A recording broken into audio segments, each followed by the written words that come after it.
तो आज हम एक बहुत ही दिलचस्प बातचीत को डिकोड करने वाले हैं। ये बातचीत हुई उद्यमी निखिल कामत और प्रधानमंत्री नरेंद्र मोदी के बीच। हाँ, और ये कोई आम इंटरव्यू जैसा नहीं था, है ना? बिल्कुल नहीं, कोई सवालों की लिस्ट नहीं थी, बस एक फ्री फ्लोइंग चर्चा थी जिसमें राजनीति, बिजनेस और जिंदगी के कई पहलुओं पर बात हुई। सही बात है। इसका मकसद भी मुझे लगता है कोई पॉलिटिकल एजेंडा नहीं था। नहीं, मकसद था दो अलग अलग दुनियाओं उद्यमिता और राजनीति के बीच क्या समानताएं हैं, क्या फर्क है, इसे समझना। हाँ, लेकिन जैसा होता है, सबसे गहरी बातें तयशुदा सवालों से बाहर ही आती हैं, और यहाँ भी बिल्कुल वही हुआ।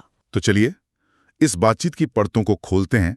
शुरुआत करते हैं उस बड़े सवाल से जो इस पूरी चर्चा के कह सकते हैं केंद्र में था कि क्या एक सफल उद्यमी और एक सफल राजनेता एक ही मिट्टी के बने होते हैं? एग्जैक्टली।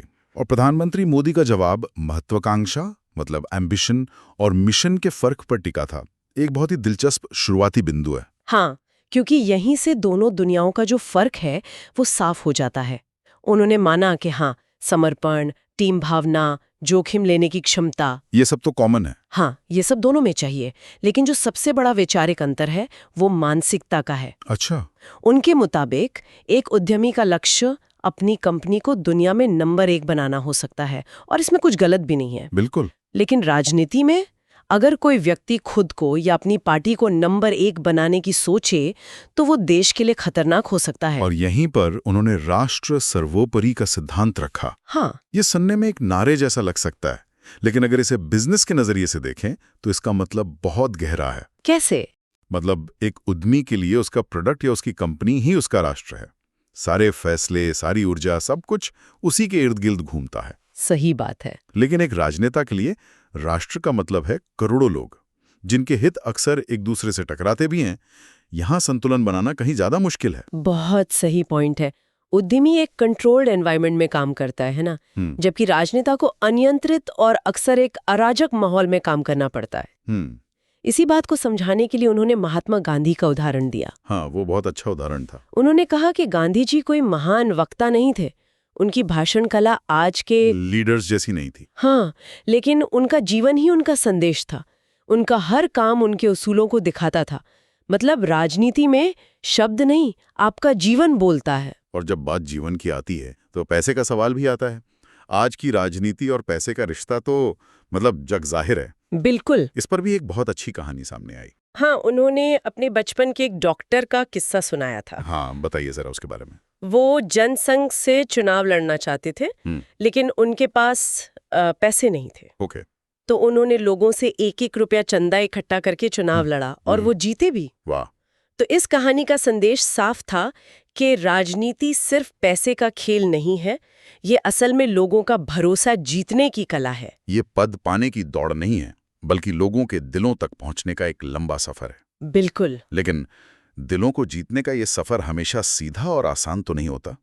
इसमें ठोकरें लगती हैं, सफलताएं मिलती हैं, बहुत मिलती हैं। और शायद इसीलिए इस बातचीत का जो अगला हिस्सा है वो मुझे सबसे ज्यादा ईमानदार लगा, असफलता की बात। प्रधानमंत्री ने तो यहां तक कहा कि उनकी सबसे बड़ी यूनिवर्सिटी मुसीबत रही है। और ये सिर्फ कहने की बात नहीं थी, उन्होंने इसे उदाहरणों से समझाया भी। जैसे सबसे ताकतवर उदाहरण चंद्रयान 2 का था।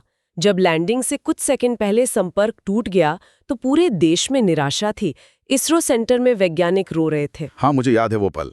उस पल में उन्होंने वैज्ञानिकों से कहा, अगर कोई असफलता है तो ये मेरी जिम्मेदारी है, आपकी नहीं। आपने अपना सर्वश्रेष्ठ दिया। उनका मानना है कि एक लीडर जब असफलता की जिम्मेदारी खुद लेता है तो वो पूरी टीम को टूटने से बचाता है और भविष्य के लिए तैयार करता है। हाँ, लेकिन क्या ये हमेशा इतना आसान होता है, आज की 24/7 मीडिया और सोशल मीडिया की दुनिया में? हाँ, हर असफलता को विरोधी एक हथियार की तरह इस्तेमाल करते हैं। तो ऐसे में सार्वजनिक तौर पर विफलता स्वीकार करना एक बहुत बड़ा राजनीतिक जोखिम भी तो है। निश्चित रूप से है। ये एक दो-धारी तलवार है, लेकिन यहाँ मुझे लगता है लंबी अवधि की सोच काम आती है। अच्छा। हो सकता है कि शॉर्ट टर्म में आपको आलोचना झेलनी पड़े, लेकिन लॉन्ग टर्म में जब आप अपनी टीम का भरोसा जीतते हैं तो वो टीम आपके लिए कुछ भी कर सकती है। आप प्रक्रिया पर भरोसा दिखाते हैं, सिर्फ नतीजों पर नहीं। बिल्कुल। और यही बात उन्होंने अपने व्यक्तिगत जीवन के अनुभवों से भी साबित की। हाँ, उन्होंने 2 बड़े पर्सनल सेटबैक गिनाए। पहला जब वो सैनिक स्कूल के एंट्रेंस एग्जाम में पास नहीं हो पाए। एक बच्चे के लिए ये बहुत बड़ा सपना टूटने जैसा रहा होगा। हाँ, और दूसरा जब वो युवा थे और रामकृष्ण मिशन में सन्यासी बनना चाहते थे, लेकिन उन्हें नियमों के कारण मना कर दिया गया। हाँ, ये वो असफलताएं थी जिन्होंने शायद उनके जीवन की दिशा ही बदल दी। और एक बड़ा ही मजेदार मतलब थोड़ा हास्यास्पद किस्सा भी था। हाँ, वो जीप वाला। हाँ, जब वे संघ के कार्यकर्ता के तौर पर जीप चला रहे थे तो एक ढलान पर पेट्रोल बचाने के लिए उन्होंने इंजन बंद कर दिया। और नतीजा ये कि गाड़ी बेकाबू हो गई और एक बड़े हादसे से वो बाल-बाल बचे। पेट्रोल बचाने का ये जुगाड़ तो शायद हम सब ने कभी न कभी सोचा होगा, लेकिन यहाँ तो मामला बहुत गंभीर हो सकता था। पर बात वही है, सबक सीखने की। हाँ, बिल्कुल। उन्होंने कहा हर गलती से सीखते हैं। उनका दर्शन बहुत साफ है। जो लोग हमेशा अपने कंफर्ट जोन में रहते हैं, जो कभी कोई रिस्क नहीं उठाते, वो असल में जीवन में कुछ भी बड़ा हासिल नहीं कर पाते। सही कहा। विकास हमेशा आरामदेह दायरे के बाहर ही होता है। और इसी कंफर्ट जोन से बाहर निकलने की बात सिर्फ बाहरी चुनौतियों के लिए नहीं है। बातचीत एक ऐसे मोड़ पर आई जहां ये बहुत ही व्यक्तिगत और लगभग आध्यात्मिक हो गई। ये वो हिस्सा था जिसने मुझे सच में सोचने पर मजबूर कर दिया।